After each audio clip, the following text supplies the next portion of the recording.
Hi friends. आज हम बात करेंगे कोविड-19 या कोरोना महामारी के दौरान उपयोग किए जाने वाले कुछ महत्वपूर्ण शब्दों के बारे में, जिसे आप दैनिक जीवन में उपयोग कर रहे हैं या न्यूज़ के माध्यम से सुन रहे होंगे। ऐसे ही कुछ महत्वपूर्ण शब्दों की लिस्ट मैंने बनाई है, जैसे कि quarantine, isolation, incubation period, lockdown या फिर SARS, MERS, N95 mask, self quarantine, ventilator, etcetera जो वर्ड हैं, जिससे इन शब्दों की पूरी जानकारी आपको आगे के वीडियो में मिलेगी। यह वीडियो बहुत ही रोचक होने वाली है, अतः आप लास्ट तक ज़रूर देखिएगा और जो है आप पूरी जानकारी प्राप्त कीजिएगा। बहुत से लोगों को इन शब्दों की जानकारी नहीं है, परंतु इस महामारी के दौरान इन शब्दों को दैनिक जीवन में बोलचाल में उपयोग कर रहे हैं। इस वीडियो के द्वारा आप इन महत्वपूर्ण शब्दों की अर्थों के बारे में आप जानकारी प्राप्त करेंगे। चलिए शुरू करते हैं। फर्स्ट वर्ड है कोविड-19। कोविड-19 में कोविड एक शॉर्टकट नेम है, जिसे हम कोरोना वायरस डिजीज़ भी कहते हैं। इसका फुल फॉर्म होता है और 19 जो है वर्ष या ईयर को बताता है जिससे यह वायरस जिस वर्ष में आया है। जैसे यदि यह वायरस या 18 में आया रहता तो यह 18 होता है, या 20 में आया रहता तो 20 होता है। यह वर्ष को डिनोट करता है। यह एक महामारी विषाणु है जो मनुष्य में या पशुओं में जो है अनेक तरह की बीमारियां जो है देखने को मिलती हैं इस विषाणु के द्वारा। जैसा कि चीन में हमने इस महामारी में देखा कि यह जानवरों के मांस के सेवन से मनुष्यों में आया है। सबसे पहले इस वायरस को मनुष्य में 1960 में पहचाना गया था। इस वायरस के द्वारा सांस संबंधी कुछ बीमारियां होती हैं, जैसे कुछ समय पहले आपने सार्स या मर्स का नाम भी सुना होगा। आगे के वीडियो में सार्स और मर्स के बारे में बताऊंगा, अतः यह लास्ट तक वीडियो देखिएगा। यह वीडियो बहुत ही रोचक होने वाला है। अब आते हैं नेक्स्ट वर्ड पे, क्वारंटाइन किसे कहते हैं। क्वारंटाइन का अर्थ होता है कि अलग करना है या अलगाव या पृथक कर देना है, परंतु यह जो है अवधि 40 दिनों की होती है, a period of 40 days. Merriam Webster dictionary के अनुसार सबसे पहले इस वर्ड को 1671 में चुना गया था। जैसा कि आप जानते हैं कि 2 लॉकडाउन को अगर हम अपने यहाँ का मिला दें तो वो 40 दिन की अवधि होती है, तो आप इसे 1 क्वारंटाइन कह सकते हैं। इसमें जो है किसी भी व्यक्ति को जो है कुछ समय के लिए क्वारंटाइन कर दिया जाता है कि अगर वह किसी संक्रामक बीमारी से पीड़ित है तो वो दूसरों में उसका संक्रमण न फैले। पहले टाइम में शिप से यात्रा करने आने के बाद शिप के यात्रियों को घर जाने से पहले उनको क्वारंटाइन कर दिया जाता था कि वह अगर किसी संक्रमण से पीड़ित हैं तो उसके लक्षण आ जाएं, जिससे वह अपने घर वालों को भी उस संक्रमण से संक्रामित न कर सकें। इसीलिए क्वारंटाइन का अर्थ है कि अलग होना। अब नेक्स्ट वर्ड पे आते हैं, आइसोलेशन क्या है। आइसोलेशन का सीधा सा अर्थ होता है एकांत या एकाकीपन। आप ये कह सकते हो कि अकेले में समय व्यतीत करना।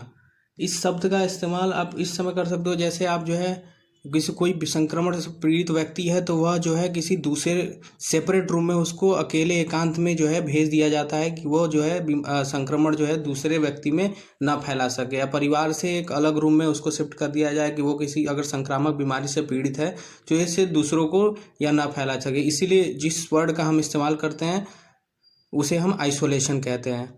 इसमें जो है किसी भी प्रकार की बीमारी हो, जैसे कोई कम्युनिकेबल डिजीज़ हो, तो वो जो है किसी दूसरे इंडिविजुअल पर्सन में या फैमिली के मेंबर में ना फैले, इसीलिए जो है आइसोलेशन में डाल दिया जाता है।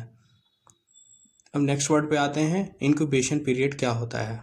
आप उस अवधि काल को कह सकते हो जिसमें कोई इंडिविजुअल व्यक्ति किसी रोगजनक कारकों के द्वारा बीमार पड़ता है, तो जिस अवधि काल में वो बीमार पड़ता है उसे हम इंक्यूबेशन पीरियड करते हैं, जिस जो है पीरियड में वो जो है बीमारी से अपने ग्रसित होता है। या आप कह सकते हो कि वह समय जिस समय वो व्यक्ति किसी जो है संक्रामक कण के द्वारा बीमार पड़ता है उसे हम इंक्यूबेशन पीरियड कहते हैं। आपने इंक्यूबेशन सेंटर का नाम सुना होगा, जहाँ पे जो है पीड़ित व्यक्तियों को रखा जाता है, किसी संक्रमण से पीड़ित व्यक्तियों को रखा जाता है, उसे हम जो है इंक्यूबेशन सेंटर कहते हैं।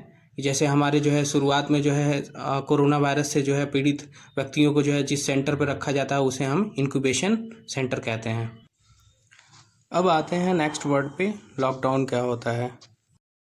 इस शब्द का इस्तेमाल इस समय व्यापक पैमाने पर हो रहा है, परंतु बहुत से लोगों को इसका भावार्थ पता नहीं है। लॉकडाउन का सीधा सा अर्थ है कि आपको कुछ विशेष शर्तों के साथ किसी भी वर्जित या प्रतिबंधित क्षेत्र में आने जाने पर अस्थायी रूप से रोक लगाना होता है। लॉकडाउन में कोई भी अस्थायी रूप से कहीं पर भी आने जाने पर पाबंदी लगा दी जाती है। इसका सीधा सा अर्थ है कि आप जो है कोई भी जो है वर्जित क्षेत्र में ना आ सकते हो, ना जो है वहाँ का व्यक्ति कहीं और जा सकता है। जैसे आपको किसी बिल्डिंग में रेस्ट्रिक्ट कर दिया गया कि वहाँ जो है आप नहीं जाना है, तो आप जो है वहाँ वो लॉकडाउन कर दिया गया तो आपको जो है वर्जित कर दिया गया। लेकिन ये अस्थायी रूप से होता है, टेम्पररी होता है, परमानेंटली नहीं होता है। ये कुछ समय बाद जो है कोई विशेष शर्तों को हटा लिया जाता है, जिससे आप जो है आ जा सकते हो। अब आते हैं हम जो है नेक्स्ट वर्ड पे कि सेल्फ क्वारंटाइन क्या होता है। आपने इस शब्द का इस्तेमाल भी इस समय सरकार द्वारा व्यापक पैमाने पर किया जा रहा है। इस शब्द का अर्थ होता है स्वयं को अपने परिवार या रिश्तेदार, समाज इत्यादि से अलग कर लेना कुछ अवधि काल के लिए, जिससे कि अगर किसी भी प्रकार के संदेह है कि हम कोई संक्रामक बीमारी से पीड़ित हैं तो वह दूसरे सदस्यों में न फैले। इस शब्द का सीधा सा संपर्क है कि स्वयं को कुछ अवधि काल या पीरियड के लिए अलग करना बिना किसी दबाव के। इसमें आप स्वैच्छिक वृत्ति होती है कि आप जो है स्वयं जो है डिसीजन लेके कि हमें जो है अलग होना चाहिए, कि हम जो है संदेह है कि मुझे जो है या कोई कम्युनिकेबल डिजीज़ या जो है किसी हम जो है संक्रामक बीमारी से पीड़ित हैं, तो मुझे जो है खुद ही जो है एक अलग कमरे में आप शिफ्ट हो जाइए कुछ अवधि काल के लिए, तो इसे जो है सेल्फ क्वारंटाइन कहा जाएगा। अब आते हैं नेक्स्ट वर्ड पे, जिसे हम थर्मल स्क्रीनिंग कहते हैं। थर्मल स्क्रीनिंग विशेष मशीन द्वारा आपके शरीर की जांच की जाती है, जिससे कि यह पता चल सके कि आप बीमार हैं या नहीं हैं।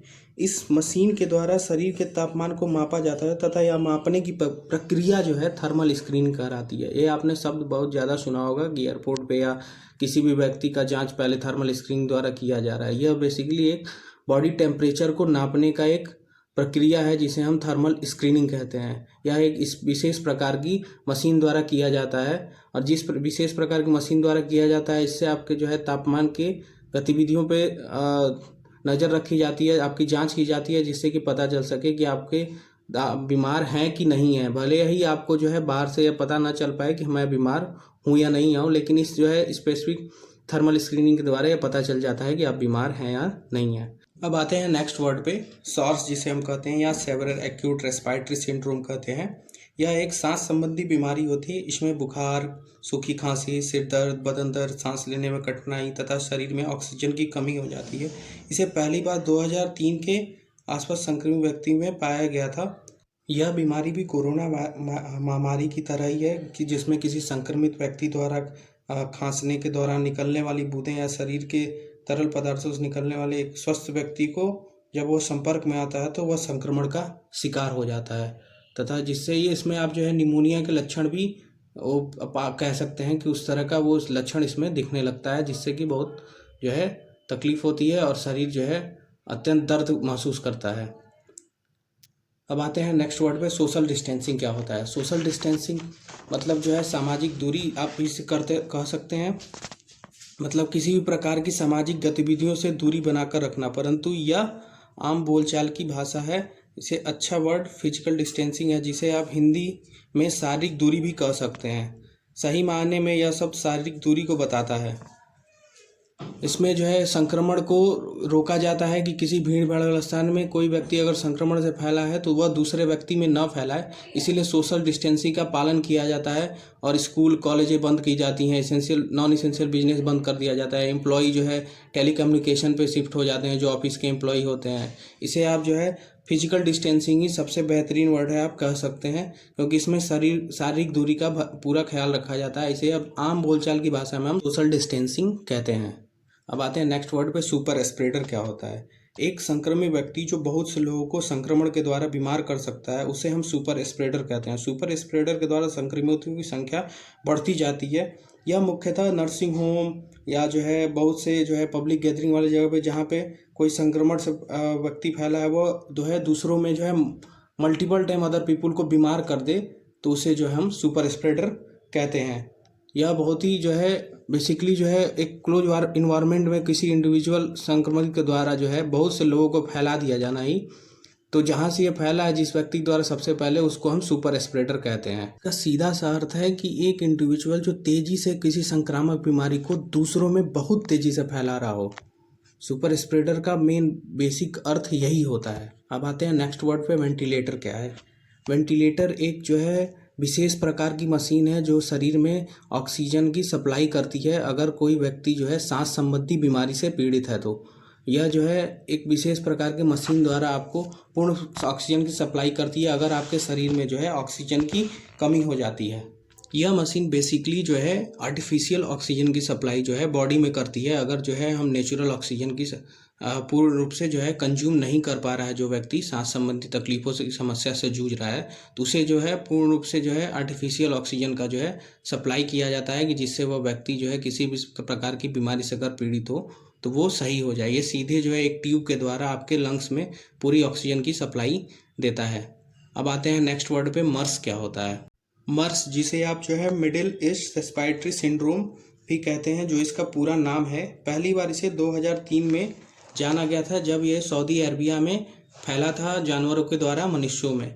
इस बीमारी में सांस लेने में कठिनाई होती है, बुखार हो जाता है, खांसी हो जाती है और निमोनिया की तरह लक्षण दिखने लगते हैं। कभी कभी तो शरीर में कुछ अंग काम करना बंद कर देते हैं, जिससे व्यक्ति की मृत्यु तक हो जाती है।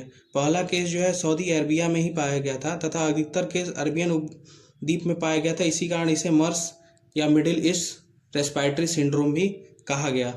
यह जो है जानवरों के द्वारा मनुष्यों में फैला था और यह मोस्टली जो है सऊदी अरबिया कंटिनेंट में ही, या जो है आप जो है अरबियन कंटिनेंट कह सकते हो कि वहाँ जो है अत्यधिक मात्रा में फैला था, बहुत से वहाँ मौतें हुई थी। यह सबसे पहले 2003 में ही डिटेक्ट किया गया था। अब आते हैं नेक्स्ट वर्ड पे, N95 मास्क होता क्या है। यह एक जो है इसे आप रेस्पिरेटरी मास्क भी कह सकते हैं, रेस्पिरेटर मास्क जिसे हम कहते हैं। यह एक श्वास तंत्र मुखौटा है। यह विशेष प्रकार का मास्क है जिसे पहनने से व्यक्ति का नाक और मुंह पूरी तरह से ढक जाते हैं, जिससे कि वह किसी प्रकार के संक्रमित कण शरीर के अंदर नहीं जा पाता सांस के द्वारा या मुंह के द्वारा। यह हवा को पूरी तरह से फिल्टर कर शुद्ध हवा अंदर देता है या छोटे छोटे कणों को भी शरीर के अंदर जाने से रोक देता है, जिससे कि आपको जो है फ्रेश एयर अंदर जाता है और किसी भी प्रकार की आप जो है बीमारी से पीड़ित नहीं होते हो। इसीलिए यह डॉक्टर द्वारा recommended one of the best mask माना जाता है, जिसे आप जो है इसका एक दूसरा नाम भी कहते हैं, जिसको हम रेस्पिरेटर मास्क भी कहते हैं। यह पूरी तरह से एयर को फिल्टर करके ही जो है आपको प्रोवाइड कराता है। धन्यवाद दोस्तों। यह वीडियो अच्छा लगे तो लाइक, शेयर और सब्सक्राइब जरूर कीजिएगा तथा यह ज़्यादा से ज़्यादा लोगों में शेयर कीजिएगा, जिससे कि लोगों को इस महत्वपूर्ण शब्दों के अर्थों की जानकारी प्राप्त हो सके। Thank you.